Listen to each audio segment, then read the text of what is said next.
أعوذ بالله من الشيطان الرجيم.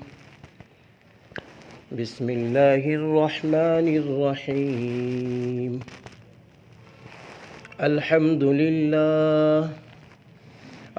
لله نحمده ونستعينه ونستغفره ونؤمن به ونتوكل عليه ونعوذ بالله من شرور أنفسنا ومن سيئات أعمالنا. من يهده الله فلا مضل له ومن يضلله فلا هادي له. ونشهد أن لا إله إلا الله وحده لا شريك له. ونشهد أن محمدًا عبده ورسوله وصلى الله عليه وسلم تسليمًا كثيرًا كثيرًا. أما بعد، قال الله عز وجل: أعوذ بالله من الشيطان الرجيم.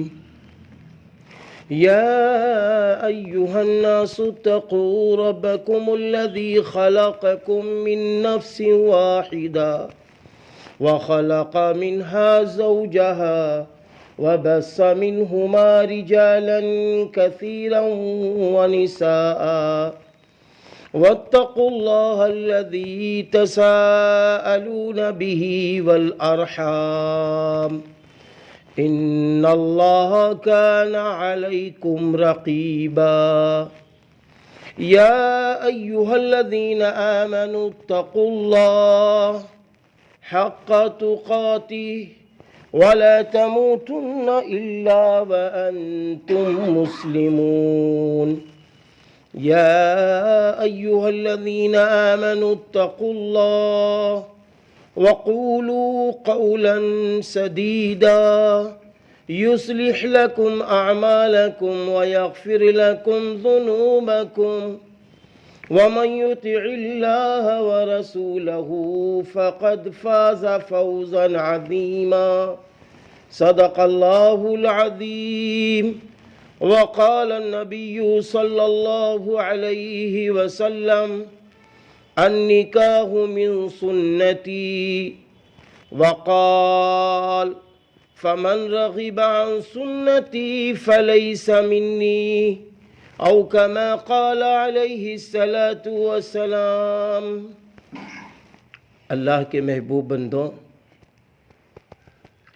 اللہ رب العزت نے آخری پیغمبر حضرت محمد صلی اللہ علیہ وسلم کو سارے انسانوں کے لیے نمونہ آئیڈیل بنا کر بھیجا۔ لقد کان لکم فی رسول اللہ اسوۃ حسنہ، تمہارے لیے بہترین نمونہ موجود ہے حضرت محمد صلی اللہ علیہ وسلم کی زندگی میں۔ آپ صلی اللہ علیہ وسلم ایسے پیغمبر اور ایسے آخری نبی ہیں کہ آپ کے متعلق حضرات صحابہ اکرام رضی اللہ عنہم اجمعین نے اماں جان حضرت عائشہ صدیقہ رضی اللہ تعالیٰ عنہ سے پوچھا تھا کہ اماں جان، آپ صلی اللہ علیہ وسلم کی زندگی کے متعلق کچھ فرما دیجیے۔ تو فرمایا: کیا کلام اللہ نہیں پڑھتے؟ رسول اللہ صلی اللہ علیہ وسلم کی زندگی جو کلام اللہ میں ہے وہ رسول اللہ صلی اللہ علیہ وسلم کی اس پر عمل کی زندگی تھی۔ اسی لیے یہ بات کہی جاتی ہے کلام اللہ میں سورہ فاتحہ متن ہے اور اس کی تفسیر پورا قرآن ہے، اور پورے قرآن کی تفسیر رسول اللہ صلی اللہ علیہ وسلم کی زندگی ہے۔ آج ہم آپ نکاح کی تقریب میں ہیں، تو کیا نکاح کے سلسلے میں آپ صلی اللہ علیہ وسلم کا نمونہ ہے؟ ہاں، آپ صلی اللہ علیہ وسلم کا نمونہ موجود ہے کہ کوئی شخص کنواری سے نکاح کرے، تو کیسے کرے، دوہجن سے کرے تو کیسے کرے، چند بچوں کی ماں سے کرے تو کیسے کرے۔ نکاح کے موقع پر اگر شریعت مطہرہ کو ہم سامنے رکھتے ہیں تو 6 باتیں سامنے آتی ہیں، 6 باتیں سامنے آتی ہیں۔ ان 6 باتوں میں 2 باتیں فرض ہیں، 1 واجب ہے اور 3 سنتیں۔ نکاح کے موقع پر 2 فرض کون کون سے؟ نمبر 1 ایجاب و قبول کا ہونا، اور نمبر 2 گواہوں کی گواہی پیش کرنا۔ یہ 2 فرض ہیں، ان میں سے اگر ایک بھی چھوٹ گیا نکاح نہیں ہو سکتا۔ ہاں، اگر کہیں ایسا موقع ہو کہ ایک ہی گواہ ہے اور نہیں ہے کوئی، ایک گواہ ہے، تو پھر 2 عورتیں مسلمان کو بلایا جائے گا، وہ 2 گواہ بن جائیں، 2 کا 1 ہوگا، 2 عورتوں کی گواہی 1 کی ہوگی، اب نکاح ہو جائے گا۔ لیکن اگر خالی ایک ہی مرد ہے اور دوسرا گواہ ہی نہیں ہے تو نکاح نہیں ہو سکتا۔ ایجاب کہتے ہیں کہ دلہن کے ولی یعنی ان کے والد محترم یا ان کے بھائی صاحب یا وکیل صاحب۔ اب وکیل کا انتخاب ہوتا کیوں ہے، ولی کا انتخاب ہوتا کیوں ہے؟ اس لیے ہوتا ہے کہ دلہن شرمیلی ہوتی ہے، بذات خود وہ اجازت دینے میں شرم و حیا محسوس کرے گی، اس لیے وکیل کا انتخاب ہوتا ہے۔ اب وکیل صاحب پہنچتے ہیں دلہن کے پاس، دولہا صاحب کا نام، دولہا صاحب کے والد محترم کا نام، دولہا صاحب کا پتہ، اور جو دولہا صاحب نے مہر طے کیا ہے آپسی رضامندی کے ساتھ اس کا ذکر کیا جاتا ہے۔ نقد مہر ہے یا ادھار ہے، اس کا ذکر کیا جاتا ہے۔ پھر دلہن اجازت دیتی ہے، اس کا نام ایجاب ہے۔ اجازت کس بات کی ہوتی ہے؟ گویا وہ باتیں یہ چھپی ہوتی ہیں کہ اے میرے اللہ، میں نے اب تک اپنی ماں، اپنے ابا، اپنے بھائی بہن کے ساتھ اسلامی زندگی گزاری ہے، میں نے کما حقہ حق ادا کیا ہے۔ اے اللہ، آج میں عہد کرتی ہوں اور تیرے نام پر اجازت دیتی ہوں کہ ایک اجنبی مرد کے ساتھ اسلام کی روشنی میں اس کے ساتھ رہنے کا میں نے فیصلہ لے لیا ہے، اے اللہ میری مدد فرما۔ پھر اس کے بعد جو قاضی صاحب ابھی قبول کرائیں گے اس کا نام قبول ہو جائے گا، دلہن کی اجازت کو دولہا صاحب قبول کر لیں گے۔ اب ایجاب و قبول اور 2 گواہوں کی گواہی ہو گئی۔ اب اس کے بعد تیسرا مسئلہ آتا ہے واجب کا۔ واجب کون سا ہے؟ مہر۔ نکاح کے موقع پر مہر کا دینا واجب ہے۔ قرآن و حدیث میں ہے کہ جب تم کسی کی بیٹی سے نکاح کرو، جب تم کسی کی بیٹی سے نکاح کرو تو پھر کیا کرو؟ آپس میں مہر طے کرو،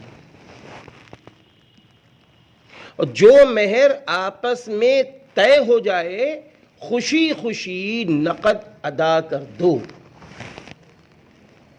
نقد یاد رکھنا، حضور صلی اللہ علیہ وسلم نے جتنی شادیاں کی ہیں نقد مہر ہے۔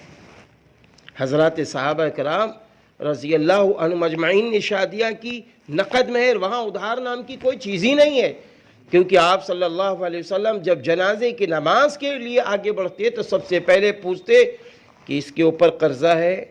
ہاں اللہ کے رسول قرضہ ہے، تو صحابی کو بلاتے، آپ نماز پڑھا دو۔ میں نہیں پڑھا، میں نہیں پڑھوں گا، کیونکہ قرض ہے، تو اس لیے مہر نقد ہونا چاہیے۔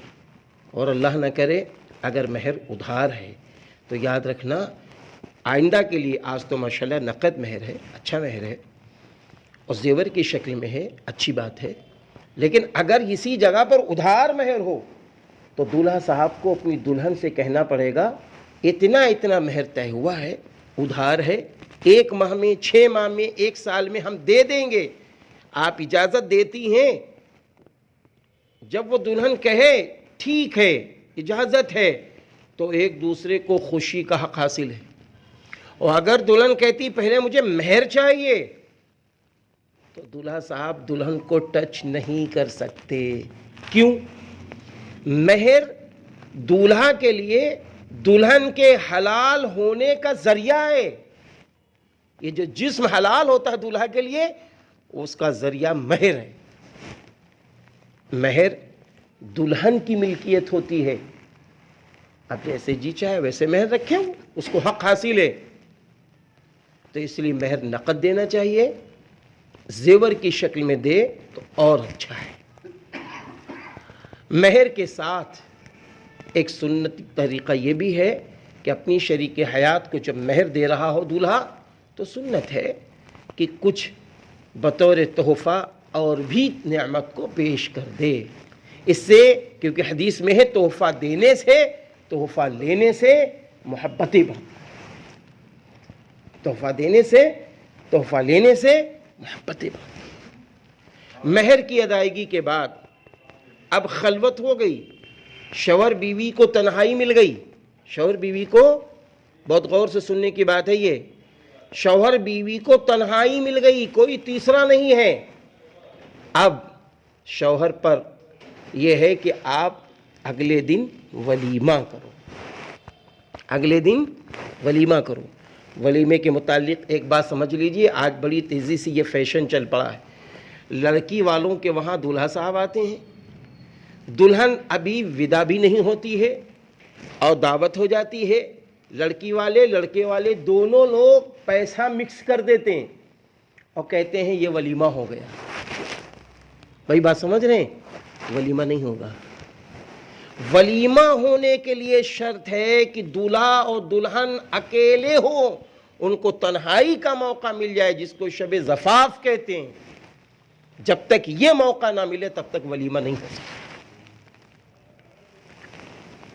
مہر کے ادا کرنے کے بعد اب 3 سنتیں ہیں، جس میں سے پہلی سنت ہے نکاح کے موقع پر خطبے کا پڑھنا. آپ صلی اللہ علیہ وسلم نے حضرات صحابہ کرام رضی اللہ عنہم اجمعین کو یہ خطبہ پڑھنا سکھایا بھی تھا. خطبے کے شروع میں اللہ کے حمد و ثنا و بڑائی بیان کی جاتی ہے، اور پھر کلام اللہ کی 3 آیتوں کا انتخاب جو آپ صلی اللہ علیہ وسلم نے کیا ہے، انہی آیتوں کو نمونہ سمجھ کر پڑھا جاتا ہے. خطبے کا پڑھنا سنت ہے، لیکن خطبے کا سننا واجب ہے، کیونکہ اس میں کلام اللہ کی آیتیں ہوتی ہیں. اللہ تعالیٰ نے قرآن میں فرمایا وَإِذَا قُرِئَ الْقُرْآنُ فَاسْتَمِعُوا لَهُ وَأَنصِتُوا لَعَلَّكُمْ تُرْحَمُونَ. جب قرآن کریم پڑھا جائے تو اس کو غور سے سنو تاکہ تم پر رحم کیا. میرے بھائیوں، یہ جو خطبہ پڑھا جاتا ہے، اس کے اندر بہت پیغام چھپے ہوئے ہیں. خطبے کے بعد 3 سنتیں میں نے بتائی تھی. پہلی سنت ہے نکاح کے موقع پر خطبے کا پڑھنا. دوسری سنت ہے چھہاروں کا تقسیم کرنا. چھہارے ہیں، کھجور ہیں، میٹھی چیز. اگر بے ادبی نہ ہو رہی ہو تو لٹانا بھی سنت ہے، اب لٹا بھی سکتے ہیں، لیکن بے ادبی نہ ہو رہی، کیونکہ رزق کی بے ادبی منع ہے. تیسری سنت نکاح کے موقع پر پہلے آ چکی ہے کہ جب تنہائی پا جائے تو دولہا صاحب ولیمہ کرے. ولیمہ کرنا سنت ہے، ولیمہ کرنا سنت ہے. یہ ہے نکاح کے وقت کے 6 کام. بقیہ جتنے بھی کام اس سے پہلے، اس کے بعد، یہ جو کچھ بھی ہوتے ہیں، یہ سب ہم نے آپ نے بنا رکھا ہے. ہم نے آپ نے بنا رکھا ہے. دیکھیں نکاح کتنا آسان ہے. آپ دیکھیں نا کہ اس وقت ہم آپ مسجد میں بیٹھے ہوئے ہیں، اللہ کے گھر میں بیٹھے ہوئے ہیں. اللہ کے گھر میں فرشتوں کا ماحول ہوتا ہے، لوگ پاک ہوتے ہیں، اکثر لوگ باوضو ہوتے ہیں. ایسے موقع پر نکاح میں برکتیں داخل ہو جاتی ہیں، کیونکہ نکاح کا جو پیغام ہے اس میں تقوی چھپا ہے. 4 جگہ تقوی کا ذکر ہے. اور موت کا ذکر ہے، موت کا بھی ذکر ہے۔ قربان جائیے سرور کائنات فخر دو عالم حضرت محمد عربی صلی اللہ علیہ وسلم کی ذات گرامی پر کہ جب نکاح کا تصور بے حیائی اور بغیرتی تھی، اس وقت آپ صلی اللہ علیہ وسلم نے جن 3 آیتوں کا انتخاب فرمایا ہے، اس میں موت کا بھی ذکر ہے، تقوی کا بھی ذکر ہے۔ کیوں؟ اس لیے کہ دوسری حدیث پاک میں ہے کہ جب نکاح ہوتا ہے تو آدھا ایمان مکمل ہوتا ہے۔ اب آدھا ایمان باقی ہے بھی، جب یہ شوہر اپنی بیوی سے محبت، اپنی بیوی سے الفت، اپنی بیوی کا حق ادا کرنا، اس کے ساتھ ساتھ بیوی اپنی شوہر کا حق ادا کر رہی ہو، محبت کر رہی ہو ایمانی، اور اس کے ساتھ ساتھ دونوں لوگ ایک دوسرے کے خاندان کا بھی حق ادا کر رہے ہوں، اور اس کے ساتھ ساتھ ماں کا بھی حق ادا کیا جا رہا ہو، باپ کا بھی حق ادا کیا جا رہا ہو، بھائی بہنوں کا بھی حق ادا کیا جا رہا ہو، اور جو حقوق اللہ حقوق العباد ہیں وہ سارے حقوق ادا کیے جا رہے ہوں، جب یہ سب کچھ ہوگا تو انشاءاللہ آدھا ایمان بھی مکمل ہو جائے گا۔ اب یہ مکمل کیسے ہوگا؟ یہ جب ہی ہو سکتا ہے جب ہمارے پاس تقویٰ ہو، جب ہمارے پاس تقویٰ ہو، جب ہمارے پاس مرنے کا احساس ہو کہ ہم کو مرنا ہے، ہم کو اللہ کے وہاں جانا ہے، تو پھر انسان شوہر بیوی کی زندگی اتنی اچھی گزارے گا کہ لوگ کہیں گے یہ شوہر بیوی بھی ہیں، یہ دونوں دوست بھی ہیں، شوہر بیوی بھی ہیں، یہ دونوں دوست بھی ہیں۔ ایسی زندگی گزر جاتی ہے۔ میرے بھائیوں، امام اعظم ابو حنیفہ رحمۃ اللہ علیہ کے نزدیک نکاح پوری زندگی کی عبادت ہے، اس لیے نکاح کی تقریب عبادت سمجھ کے کرنی چاہیے۔ نکاح میں آپ صلی اللہ علیہ وسلم نے فرمایا جتنی سادگی ہوگی وہ نکاح برکت والا ہو جائے گا، وہ نکاح برکت والا ہو جائے گا، وہ نکاح برکت والا ہو جائے گا۔ آپ صلی اللہ علیہ وسلم نے فرمایا اللہ جس کو 1 بیٹی دے، 2 بیٹی دے، 3 بیٹیاں دیں، ایسی روایتیں، مختلف روایتیں ہیں یہ، پھر فرمایا کہ وہ لڑکی کی ماں و باپ اپنی بیٹی کی اچھی اسلام کی روشنی میں تربیت کرے، قرآن و حدیث کی روشنی میں تربیت کرے، اور پھر اس کو جب عمر مل جائے، شباب والی، جوانی والی، شادی والی، اس موقع پر نیک مرد مل جائے۔ کون مل جائے؟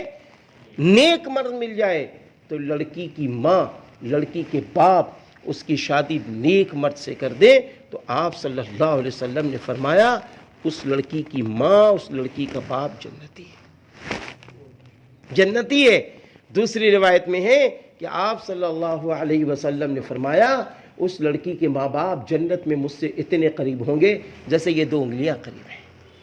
اس لیے میرے بھائیوں، آج بڑی سعادت کی بات ہے لڑکی والوں کے لیے بھی کہ نیک دولہا آپ کو ملا، نیک بچہ آپ کو ملا، نیک خاندان ملا، اور آپ کے لیے بھی مبارکبادی ہے کہ آپ کو بھی نیک سسرال مل گئے، اچھے لوگ ہیں ماشاءاللہ، بہت پرانے وقت سے ہم لوگ جڑے ہوئے ہیں، نیک لوگ ہیں۔ یہ سعادت کی بات ہے کہ جس شخص کو چھپی ہوئی امانت شریک حیات نیک مل جائے، تو بعض بزرگوں نے کہا ہے دنیا میں اس کو آدھی جنت ملی، بعض بزرگوں نے کہا ہے اس کو دنیا میں آدھی جنت ملی۔ آج لوگ بہت جلدی فیصلے کر لیتے ہیں، نوجوان بچے بذات خود ہی فیصلے کر لیتے ہیں، تو کہیں جیلوں میں نظر آتے ہیں، کہیں ذلتوں کی زندگیوں میں نظر آتے ہیں، اور پھر اگر اولادیں ہو گئیں تو پھر وہ ان کی دشا بگاڑ دیتے ہیں۔ جبکہ اسلام یہ کہتا ہے کہ شادی سے پہلے ایسی لڑکی سے شادی کرو جو تمہاری ہونے والی اولاد کو ایمان کی روشنی میں اعلیٰ تربیت دے سکے، ایسی بیٹی سے شادی کرو۔ اسی لیے آپ صلی اللہ علیہ وسلم نے فرمایا اے جوانوں تم شادی کرو اور صالحہ خاتون سے شادی کرو۔ آپ صلی اللہ علیہ وسلم نے فرمایا شادیاں 4 وجہ سے ہوتی ہیں، حسن و جمال کی وجہ سے، برادری کی حسب و نسب و برادری کی وجہ سے، تیسرے مال کی وجہ سے، اور چوتھے دین کی وجہ سے۔ آپ نے فرمایا جو شادی دین کی بنیاد پر ہوتی ہے اس میں اللہ کی مدد، اس میں اللہ کی رحمت، اس میں برکتیں چھپی ہوتی ہیں۔ اس لیے بڑے خوش نصیب ہیں دولہا صاحب بھی کہ ان کو صالحہ ایک اچھے باپ کی بیٹی، اچھے بھائی کی بہن آپ کو مل گئی۔ وہ امانت آپ کی تھی۔ میں تو نکاح کے موقع پر یہ ضرور کہتا ہوں کہ دولہا والوں کو تو جتنا شکر ادا کرنا ہے وہ اپنا شکر ادا کر لیں خدا کا کہ اے اللہ جو تو نے مجھے امانت دی ہے، ان کے باپ اتنے اچھے دیے، ان کی ماں، ان کے بھائی اتنے اچھے دیے کہ میری امانت کو داغدار نہ ہونے دیا، میری امانت کو داغدار نہ ہونے دیا، اور میری امانت کو پڑھا لکھا کر ہونیار بنا دیا، کیونکہ امانت تو آپ کی ہے، وہ چھپی ہے، پتہ نہیں تھا۔ آج وہ ماشاءاللہ امانت آپ کو ملنے والی ہے۔ بڑی سادگی کے ساتھ ماشاءاللہ نکاح بھی ہو رہا ہے، نہ صحرا ہے، نہ سونے کی انگوٹھی ہے، نہ مہندی ہے، نہ امام جامع نے۔ جس وقت آپ حضرات یہاں آئے تو میں نے سوچا اللہ پاک اس میں دولہا کون ہے؟ میں آپ سے سچ بتا رہا ہوں۔ تب میں نے کہا بھائی جو دولہا صاحب ہو، یہی کہا تھا نا بھائی جو دولہا صاحب ہو ادھر آ جائے، تو محسوس ہو ماشاءاللہ آپ ہی دولہا ہے۔ بڑا اچھا لگا، اللہ مدد فرمائے۔ ایسے دولہا بنا کرو، بڑی بڑی موٹی موٹی رقمیں بچ جائیں گی، بڑے بڑے کام بھی کر لو گے، اور خرافات اور رسومات سے بھی بچ جاؤ گے، رسومات سے بچ جاؤ گے۔ اللہ مدد فرمائے۔ وآخر دعوانا ان الحمدللہ رب العالمین۔ میں دعا فرما لوں۔ اللہم صلی علی محمد وعلی آل محمد کما صلیت علی ابراہیم وعلی آل ابراہیم انک حمید مجید۔ اللہم ربنا آتنا فی الدنیا حسنہ وفی الآخرۃ حسنۃ وقنا عذاب النار۔ اللہم رب ارحمہما کما ربیانی صغیرا۔ اللہم انا نجعلک فی نحورہم ونعوذ بک من شرورہم۔ اللہ پاک تیرے فضل و کرم اور تیری توفیق کے بعد جس رشتے کو تو نے فٹ کیا تھا، آج خوشی خوشی دونوں نے ایجاب و قبول کیا ہے۔ اللہ پاک ان دونوں کی خوشیوں کو قبول فرما، ایجاب و قبول کو قبول فرما، ان دونوں کے مابین سچی پکی ایمانی محبتوں کو داخل فرما۔ اللہ پاک دونوں کے خاندان میں بھی سچی پکی محبتوں کو داخل فرما۔ اللہ پاک وکیل صاحب کی وکالت، گواہوں کی گواہیوں کو قبول فرما، حاضرین کی شرکتوں کو قبول فرما۔ یا اللہ گواہوں میں یا اسی طریقے سے دلہن کے والد محترم، اللہ پاک جن کے بھی والد محترم تیرے پاس پہنچ گئے، نکاح کی تقریب کی برکت سے ان سب کی بخشش فرما، مغفرت فرما، جنت الفردوس میں اعلیٰ مقام و مرتبہ عطا فرما۔ اللہ پاک بڑی سادگی سے ہمارے بھائی نے نکاح کی محفل کو منعقد کرایا ہے۔ اللہ پاک تیرے گھر میں نکاح ہو رہا ہے، فرشتوں کا شمار بھی یہاں ہوگا۔ یا اللہ تیری رحمتیں بھی آج نکاح والے کو مل جائیں گی۔ اللہ پاک اس نکاح کی تقریب کو قبول فرما۔ اللہ سارے کے سارے مسلمانوں کو ایسے ہی مسجد میں نکاح کرنے کی توفیق عطا فرما، سادگی کے ساتھ نکاح کرنے کی توفیق عطا فرما، رسومات کو چھوڑ کر، خرافات کو چھوڑ کر سنت نبوی صلی اللہ علیہ وسلم کو زندہ کرتے ہوئے نکاح کرنے کی توفیق عطا فرما۔ اللہ پاک بیماروں کو شفا عطا فرما۔ اللہ پاک ہمارے اکرم بھائی کے والد محترم حاجی ریاض الدین خان صاحب، یا اللہ وہ علیل ہیں، اب تو وہ شفا پا گئے ہیں تیری جانب سے، اور شفا عطا فرما، اور شفا عطا فرما۔ اے اللہ حاضرین کی اور دولہا اور دلہن کی اور دونوں کے خاندان کی، ہم سب کی جائز تمنائیں پوری فرما۔ اللہ پاک جس طرح یہ پوری ایک جماعت خوشی خوشی اسلام کی روشنی میں چل کر یہاں آئی ہے، یہ اپنی دلہن کو جب لے کے چلیں تو ان کو سلامتی کے ساتھ اپنے گھر میں پہنچنے کی توفیق عطا فرما۔ اللہ پاک ہم سبھی کی دعاؤں کو قبول فرما۔